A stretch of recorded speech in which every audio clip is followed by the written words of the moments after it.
taking the axle shafts off my 1998 Jeep Cherokee XJ. Here I am jacking up the truck. I am putting a large jack stand underneath both sides of the frame rails and two smaller jack stands underneath the knuckles. This gets the front end up quite nicely. I have a pretty big spacer on here, but my wheel bearings are actually in really good shape, so I'm not too worried. You shouldn't have any problems running that size spacer. I am using a Milwaukee impact gun. It makes short work of a lot of this rusted work. There's my dog. I recommend getting one of those if you don't have a lot of power tools or air tools. That's a lifesaver. I started this job because this caliper was seized and it was a bit of work to get off, but the caliper bolts on these I think are a 14 mil. They might be a 13 mil. I actually had one side that was one and one side that was the other. These have been replaced at one point. But zap strap them up and out of the way. I'm going to be putting new calipers on this as well, so they'll be replaced. These 3 bolts on the wheel hub are a huge pain. Now, I had to use the handle of my jack with a wrench to get them to go. It is a 12.13 mil socket on all 3 of these.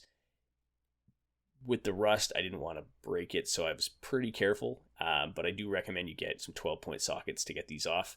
You could probably do it with some other tools, but why risk it? The back of a wrench with the 12-point worked really well to get this off carefully. And the rest of them, once I actually got them free, ended up coming off pretty quick.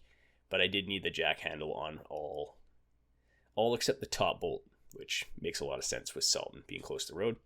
But once you get those removed, the wheel hubs are a big problem. They're seized on here pretty good. This is BC winter and a decent amount of rust over the years on that.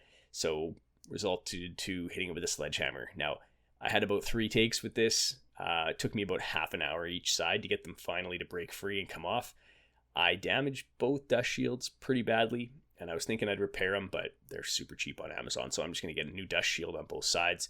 I have new wheel bearings and hubs, so I'm going to have new hubs on each side, as well as new brakes and new U-joints in the axle. So don't worry, I'm destroying these wheel bearings and these dust shields, but it's kind of the only way I could get it off at this point.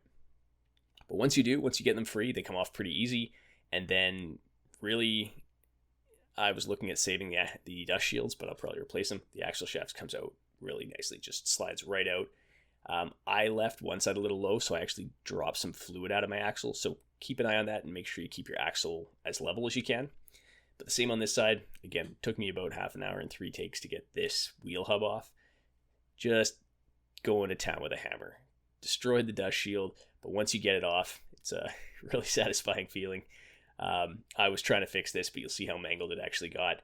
Again, these are like $20 a side on Amazon for these in steel painted, so saves me the time and effort to get them going. But yeah, once you've got that done, axle just slides right out, super clean. And this side didn't have any problem because it was drooping down the other side, but your differential shouldn't be that full. Anyway, that's removing front axle shafts on the 1998 Jeep Cherokee.